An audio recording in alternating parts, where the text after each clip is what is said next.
Hi, I'm Dean in North Carolina. And I'm Emily in Los Angeles. And I'm Alex in San Francisco. Welcome to Hackaweek Coast to Coast. So, Alex, what do you got Hey. there? What are you playing with? Oh, I'm playing with Archimedes. Is this audio only or video as well? Sorry. That's both, but you know, when it goes Cool. on a podcast. So I'm messing around here with Archimedes, who is my shoulder-mounted robot familiar. He's an owl, and I've just put his entire body on actually backwards, as Dean witnessed. And so I've been swapping out his original brain, which is a Raspberry Pi Zero, for a full Raspberry Pi 3. And that's so that I could implement a couple of the upgrades that I've been wanting to do. So Archimedes 2, which is this one, has some aesthetic upgrades. You're getting a little bit of wing flash there from like the aesthetics upgrades. His like wings are mounted on little zip ties. So they're what?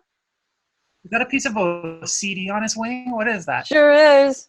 You shiny boil stuff? them. Yeah. So you boil the CDs for like 5 minutes, or you put them in a bowl of boiling water, and then it cools down over the course of like 5 minutes. And then that allows them to delaminate. So you pull the two layers apart, and then you are able, and that way you're able to cut it with scissors without it like cracking and stuff. Holy crap! You reminded me when I was 10 years old, and somebody showed me that you could melt vinyl records into planters and stuff. Ah, cool, yeah. That's really cool. I didn't Unfortunately- know you could do that with CDs. It's unfortunately they seem to get scratched up a little bit, but you know, so it goes. Pretty shiny stuff, though. That's Yeah. cool. Now Wow. I'm stabbing at this How base did here. this project of this whole thing get started? Who was the I guess what was the impetus for all of this? So Archimedes 1 I built for Maker Faire last year, and he was originally just going to be like a table, he would sit on a desk and give out stickers based on the Google AI Vision Kit, which has a demo where you can basically it would look at people's faces and try to determine what their emotions are, and if they're happy, then it like goes ding and lights up its button in yellow color. I'm using the same button here. You can kind of see it has some LEDs in there, but they're not on. And if it's all sad people, it would light up blue and go boo. But I decided that I wanted to do something more to promote like these privacy-focused voice assistants. So Snips.ai and Mycroft are these like open alternatives to Alexa and Google Voice. So I decided this one would be voice-based and also be able to speak chirp, which is this data over audio protocol for machine-to-machine communication that sounds like R2-D2 and is perfect language for companion robots. Wow. So so I've been completely rebuilding him. Originally, it was just basically a really fancy enclosure for the Google AI Vision Kit, and now it's like become this whole other thing. My friend Mohib is actually the one who had the idea to mount it on my shoulder. He just assumed I was going to do that. I was like, oh yeah, totally. That's exactly what I meant to do. So machines talking to each other. What you're really telling all of us is this is the beginning of Skynet. I wouldn't say Maybe it's not the beginning of Skynet. It is what you. It's up to your imagination. If you imagine it's going to take over the world, That's pretty cool, though. that's up to you. I like the idea of the whole thing of little robots speaking to each other and having their own language. It's kind of cool. Yeah, I've been working on it for ages, and now other people are getting excited about it too. And so I think it's gonna be like once we can actually get it to work, it's gonna be really exciting. And that's partly why I upgraded this to a Pi 3, as well as the Snips stuff wanting to work on a slightly beefier platform than the Pi Zero.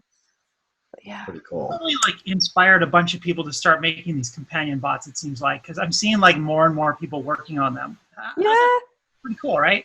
And that's partly my fault, and it's also partly Odd J's fault. So he was inspired by Archimedes to make his Aussie robot, but he's been going like gangbusters with it, and I think a lot of people are getting inspired by him as well. He's making some really cool stuff, and I was inspired by him actually to remake the robot completely, because I've never completely remade a project before, and this is the first time I was like, oh, maybe it's not that bad to just like make something again from scratch and just like make it better all the way through. And it's true, like he breaks way less in this new form and stuff like that. So I'm really glad that he kind of gave me the courage to do that. And yeah, there's like Barb is doing stuff, MakerBlock, whatever their real name is, I always forget, is doing an octopus one, I think. Mohib wants to do one. It's so cool. Yeah, it's awesome. I want to see more. Time to play around with. I got the Raspberry Pi, the one that came out, I think 3 years ago for the IoT one, the one that was Windows 10 IoT. I mean, Oh, I could put whatever on it, I suppose, and put it to work, but yeah, totally. not a lot of time recently to do that. Uh, Oh well. Yeah. How's your Other things. Are you guys like about ready to go? Like, how's that going? Dean? Oh, what's that again? I said, how's everything going with the move? Are you guys about ready? No way. It's just it's one of those things where you decide you're going to do this thing, you're going to sell your house, and you have all the projects to do on the house, and time goes by and things happen and you got work, etc. And you come home and you're like, you know what? I'm just friggin' wiped out. So let's just have Yeah. dinner, and another weekend goes by, etc. So we'll get there. There's no real deadline on it. But yeah, it'll happen when it happens. So, Yeah. but the big thing for me has been my business and running this automotive service shop. And I knew it was going to eat up a lot of time.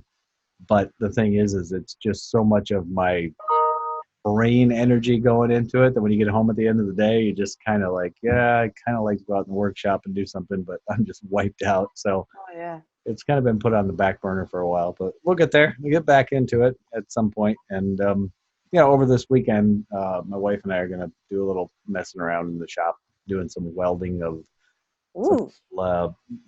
things that people could put in a garden, whatever. We got someone local that can sell that stuff for us. And That's awesome. actually asked if we had any extra stuff. So Lisa said, hey, we got the weekend. Let's go ahead and do that. So down at the shop now, the nice thing about the benefit of having that workspace is that we can do that kind of stuff right there and have plenty of room to do it rather than in the garage. So that's the good deal. So we're getting there. Awesome. Cool beans. Speaking of you, and also weird wearables and stuff, part of the point of the robot is to have wearables that aren't like wearable blinkies are cool, but I think there's so much more that can be done. And having like androgynous and like, all gender robots that aren't, because there's a lot of like dresses and stuff, right? And there's not a lot of freedom for people who are more, anyway, yeah. So like flexibility, right? So like robots are very flexible, but also you have this TV head thing, which is like, it's sort of like a super hyper advanced blinky, isn't it? But like, it's like having selfies of other people on your forehead, and it's so fascinating. And my mind was blown when I saw that, as well as the like stick-on interface. I thought that was so cool. And just getting it through TSA.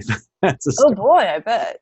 Well, I missed my first flight because of it, but I made it there. But the big thing about that for me that was like the one takeaway from the whole Maker Faire thing was the look on people's faces when I was walking around, It's so cool. and they It would takes a look minute and just to- like they had that moment of trying to explain in their own mind what they were seeing because it looked like the hole in my head, and there's like this video being played, But I played back a lot of the takes that I did. I just would turn the remote on my ear on and off.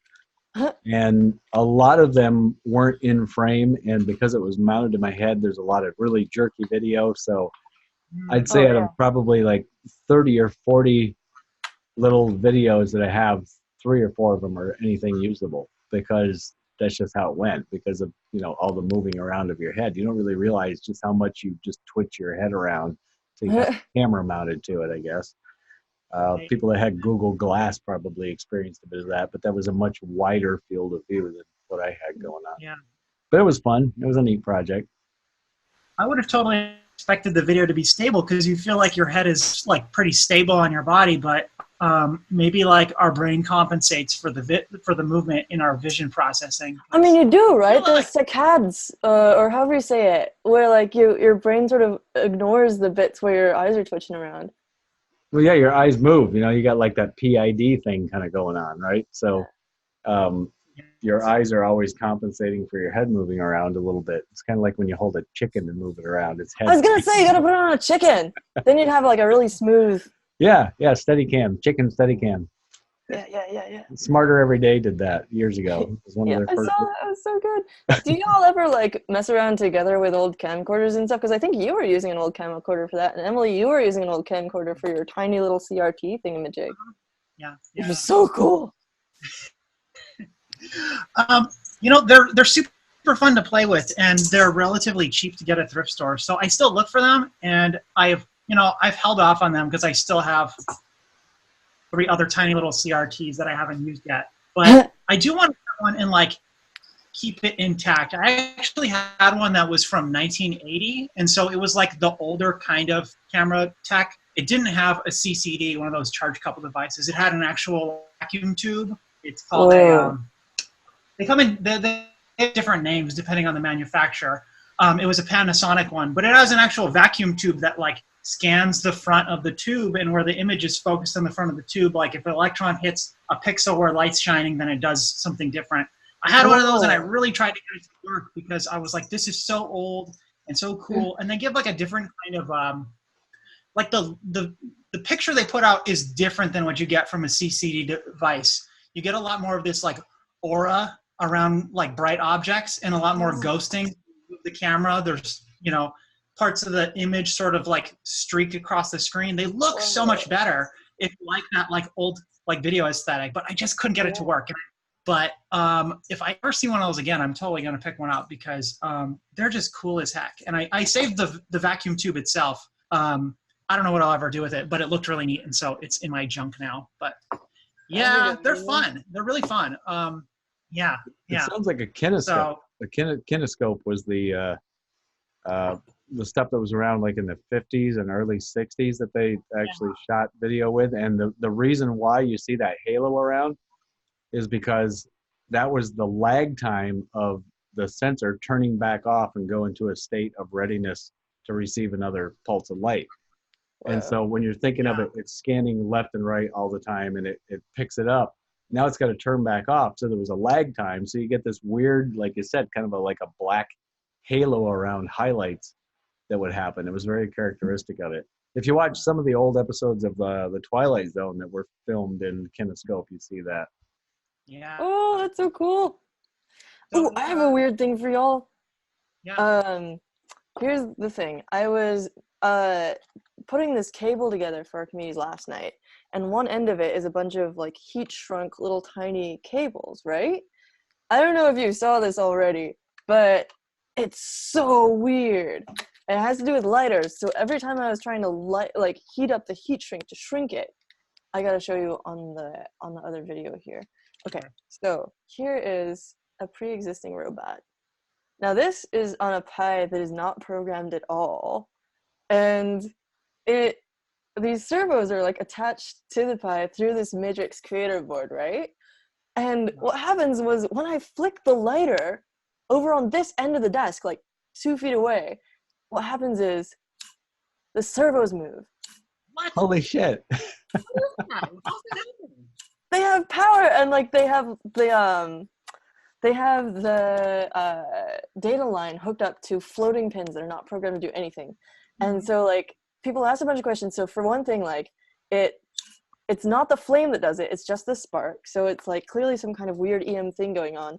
I have a grill lighter here as well. When I flick that, it's much weaker. Like they're just twitching a little bit, and it doesn't work from over here on the other side of the desk, which the lighter does. Yeah. It's so weird. And so someone, Mantis Robot, what's his name? The guy who makes the Mantis Robot, this is super cool, said that you can get the same effect. It's like probably a radio thing, and you can get the same effect by like scraping a piece of wire over a metal file. And I really want to try that out. So that's what I'm going to try and do on the broadcast today. But if you have any thoughts on that, like I'm still super intrigued by this effect. And it's so weird. I think it's like an EMF kind of thing. It must be, right? Yeah. That wouldn't take much, and if it's in that close of proximity. I noticed that the same thing happens when I flick on and off one of the studio lights, but only one of them. That's really creepy. I know, right? You must have freaked out the first time you saw that. It is! He's been sitting there plugged in and not really doing anything for like a week, and like occasionally he'll just like spaz out, and I have no idea why. It's so creepy. That's pretty wild. With your barbecue lighter, that has the piezo element in it, and so that's making a high voltage spark when you click it, right? And that's so there's definitely like a frequency coming off because it makes a high voltage spark, but the little like Bic lighter, that's like a little flint and steel, and it's like scraping a flint against the steel, and so it's not making electricity. It's actually making little burning pieces of metal, and so that's totally backwards from what I would have expected. I don't know. It's crazy. It's so weird. But when the metal heats up, there could be maybe some electrons or something released from that process. I don't know. I don't know the science enough, but it's pretty. Yeah, I don't know. It's so weird. I want to try this. I'm gonna have to try this myself. This is super cool. Yeah, I tried it with like just a straight up the same kind of servo, but hooked up just to power. And I can show you like nothing happens. And I think it's because the signal line has to be connected to something in order for it to pick up anything. Yeah, so it's actually the microcontroller that's sending the signal to it. That's what's being affected, I suppose. It's kind of like a little spike running through everything. That makes sense. Although, often when you plug these guys in, no, you know what? Then again, I was going to say often when you plug in a microcontroller that has the servos connected, it'll do a little twitchy thing. But it is still like plugged into the microcontroller, so duh. Yeah. And yeah, some people asked if like the Pi was rebooting. The Pi is not rebooting. It's just like, yeah, it's so cool. Anyway, that was my magic yesterday. I was like, what? Oh, that's crazy. On the subject of scanning video stuff, if we can go back a minute, have y'all ever played with the Nintendo Zapper guns? No. Well, not like since I was an adult, but like we played Duck Hunt a lot when I was a kid. So, yeah. But you can't use those now unless you have a CRT, which sucks. I mean, I have some CRTs, but they don't work on your plasma or your LCD. Really? They don't because they need to. Like it does this thing because all right, so the like electron gun scans across, right? Right. And so it's looking at it and it can see a lot faster than you. So it's actually like seeing like the spot. It can see the beam moving across a screen where you can't. And so that's how it knows like where you're pointing. But like an LCD or a plasma, it doesn't scan like that. It doesn't draw lines down the screen. And so it can't use like the tracing line as a spot for positioning itself. So it has no idea where you're pointing it if you're pointing it at one of those kind of TVs. Wow. Yeah. Apparently there was a way you could cheat with those guns by like just firing it at an incandescent light because it would think that it was looking at the spot that was scanning across the screen. No fair. I know. Sadly, I actually have only encountered these as an adult. I'm the opposite of you, Emily. I never had the childhood duck hunt experience. But there's a place in Oakland, actually, if you ever come back up here, called Analog by 12th Street. It's BART station. It's so cool. And they have, like, all this analog stuff. They got records. Like, all the music is records. They got these old video game systems, including Duck Hunt and stuff, and cassette tapes everywhere, and also really good sandwiches. God, you're making me feel ancient now. This is the shit I grew up with, and now it's hip. It blows my mind. I spent many hours like making tapes off of radios and stuff, basically stealing songs from the radio, so I didn't have to go buy the album. Oh yeah. Yeah. Well, what you don't see to see it when I was a kid was like, Dean, you remember, like you guys might both remember, there was always cassette tapes, like people would throw them out of their cars, and then you'd see like all the tape would get run over and all the school out, and you'd always see like the tape all wrapped around street sign poles and kind of blowing off in the wind. Yeah. All over the place. You don't see that anymore at all because like people don't throw cassettes out of cars anymore. We used to do that on purpose. You'd take like one of the reels and hold it like on a pencil and throw the other one out the window while you're driving, just to watch the thing on reel at high speed and flip around in the air behind you. The thrill was there, but and then just like everyone loves streamers. I'm sure there's plenty of birds that made nests out of them. It's very bright here. Yeah. There we go. So Alex, like the usual stuff that we kind of ask our guests, we're all makers and stuff. So what early on in your childhood inspired you to get interested in all the stuff you're interested in now? Oh boy. Definitely a number of things. So I actually, I'm adopted and I went through a foster system for a while. And what I think was really cool about that is that I lived with a bunch of different people. And so I was with one foster family for 4 years when I was like 3 through 7. and my foster mom taught me crochet, and my foster dad taught me knitting, or vice versa, I forget which, but like, and like he was really into doing music and would like play guitar with his friend who would come over, and my bio dad like showed me how to solder for the first time, and like was into video games and stuff, and showed us Populous and like Monuments of Mars and a bunch of old Amiga games and stuff. And then I moved to the US and got adopted by my aunt and uncle, who are English teachers, and so I learned, I got really into languages, and but I was still like super nerdy and would like, well, the destructive kind of nerdy where I'd like take apart electronics and stuff, and like, you know, people would ask 8-year-old me if I was gonna put it back together. It's like, what? No. I cut all these cables and pulled these things off of the board. I don't know what this is, but yeah. So I feel like this sort of diversity of experience made me really open to and curious about lots of different things. Like, I think that's so important, just being able to be exposed to so many different things. That's part of what I love about hacker spaces, right? Is that you've got like sewing, you've got food hacking, you've got people doing weird brain hacks, you've got video games, you've got VR, you've got like coding, you've got 3D printing, laser cutting, like all this stuff in one place, you know. It's so cool. You sound like you're fearless, you know, and that's a thing I noticed with myself. With you're kind of always, you know, you tear into a thing because like, so what's the worst that could happen? I take it all apart, you know, it doesn't work, or it does work, or whatever. I mean, that fearlessness kind of gives you that, you know, that rite of passage, I guess, so to speak, to just go ahead and dive in, and you're not worried about the mistakes or the whatever the outcome is. You're just curious. Oh, that's nice.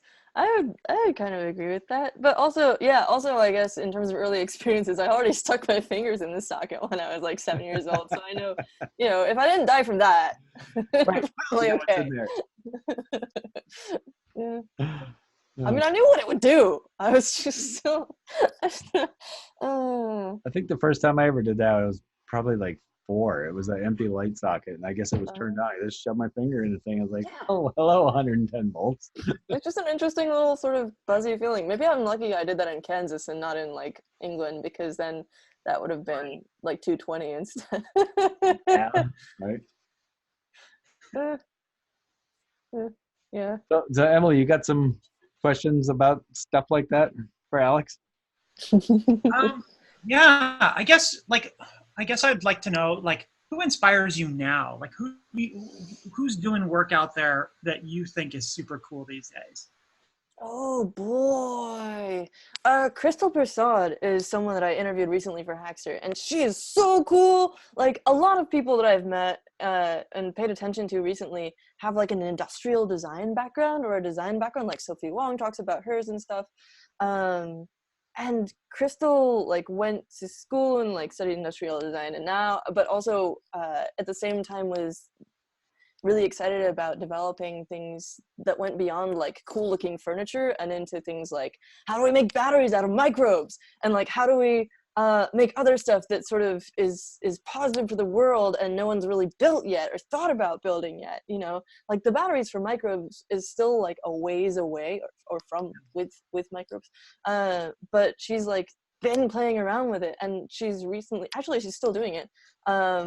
Might as well plug the Kickstarter. She's wait, is it still going on? I don't know, but it's called the Windows Solar Charger, and so her most recent project is like a solar panel that does janky, like it doesn't look like a big board on a stick, and it doesn't look like a super camping thing. You can put it in an apartment window and it looks really nice, and it gets people excited about solar power, and it's made of renewable stuff, and it's just like, yes, like we need more of that. Yes, That's I don't cool. know. It's beautiful, and it's like positive for the earth, and she just seems really cool.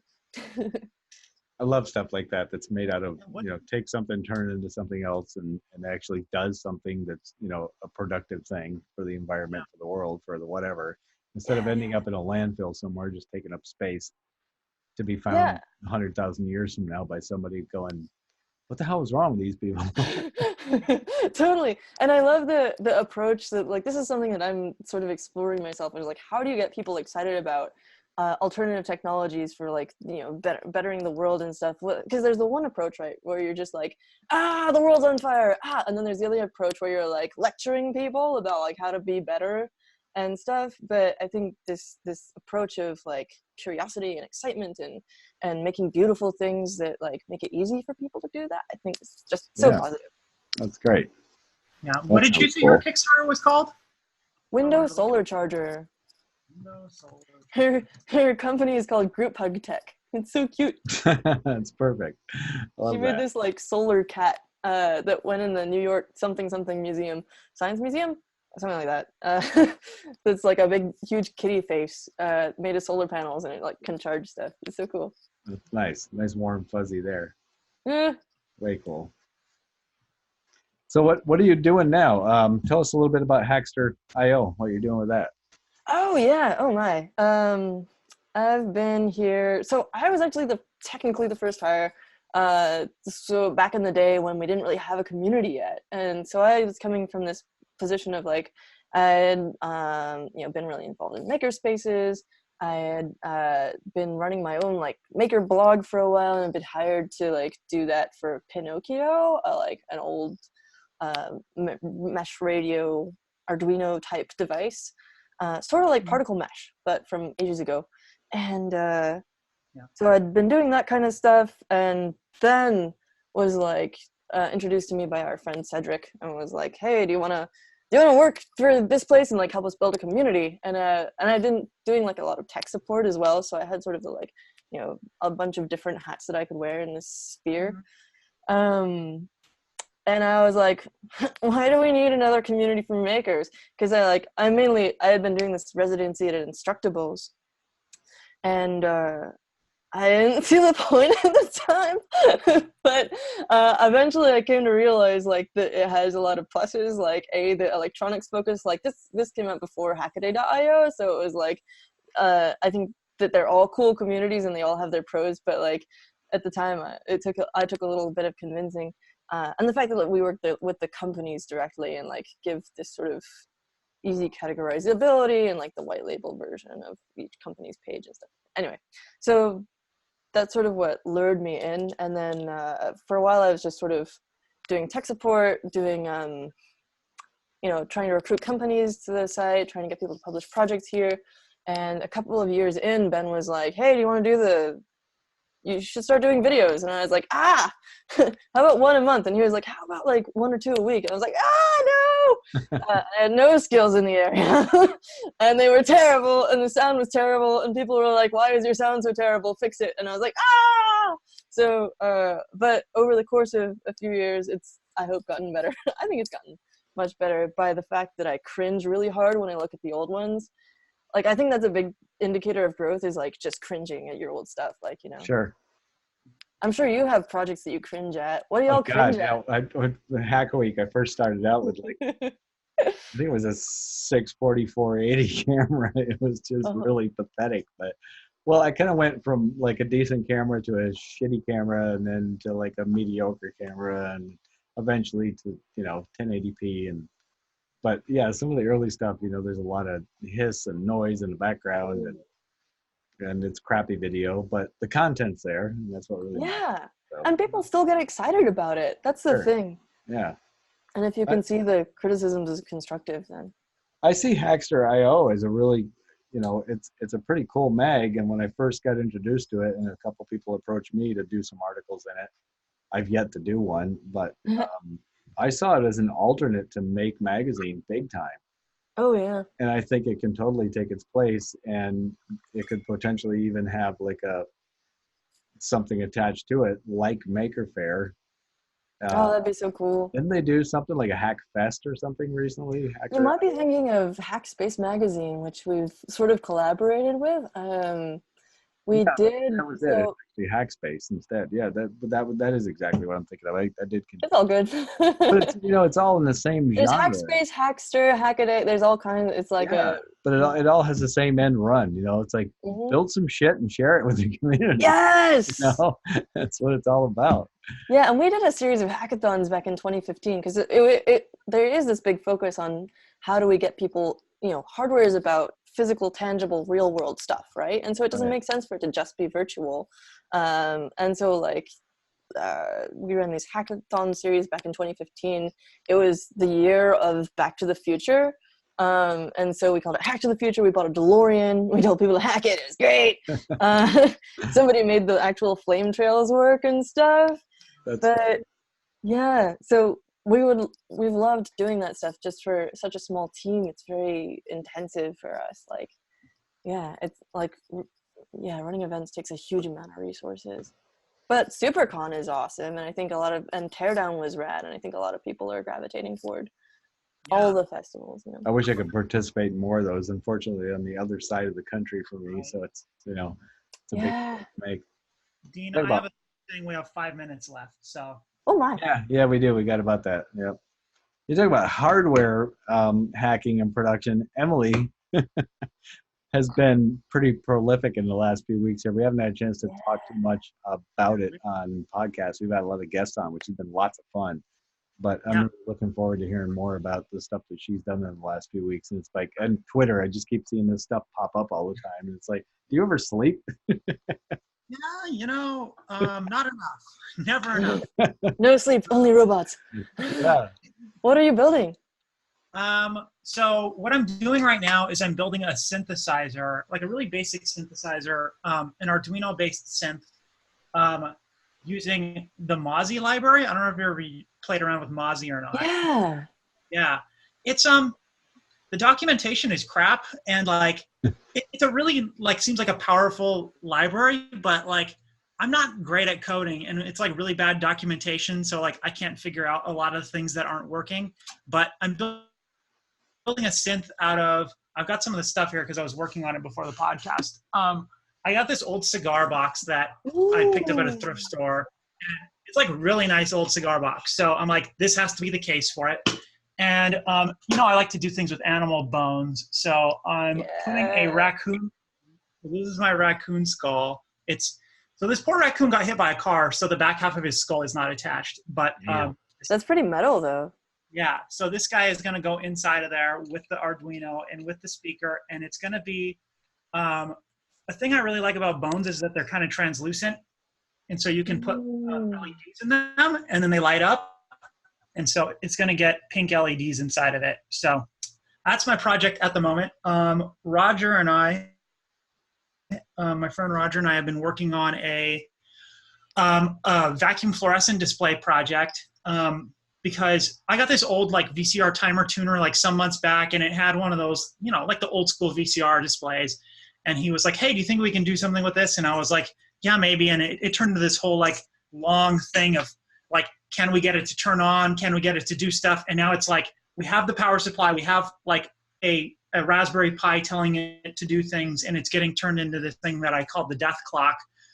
Because I asked people on Twitter, what should I do with this? And everyone was like, make a clock, make a clock, make a clock. And I'm like, no, there's a million VFD clocks. I'm not making a clock. Make a clock, make a clock. And I was like, all right, you guys, ask for it. I'm making a death clock.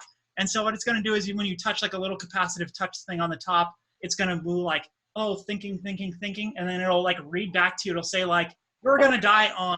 And then the days of the week you do as a VCR. Love this. It'll pick a day. And it'll pick a time, so it'll say you're going to die on Thursday at 12:21 a.m. And then it'll say thank you, and then it'll go back to doing its little when it's I have to ask, have you ever seen Metalocalypse, the show? I haven't, but I'm aware of the band. So yes, that I think the name for that was partially what inspired this project. So yeah. Excellent. Yeah. Yeah. That and then this thing that I have not heard on the podcast yet, which I had on Twitter. This is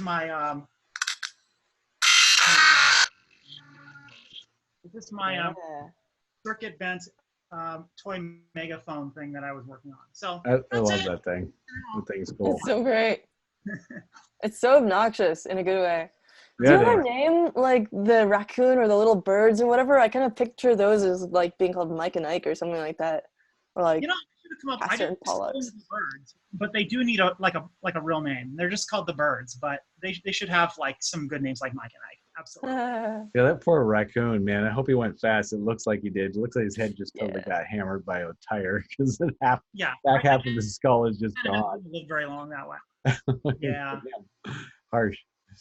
But it takes a lot of intestinal fortitude to work through all of that meat and bone and everything else. I've Yeah, seen you the clean it process, yourself.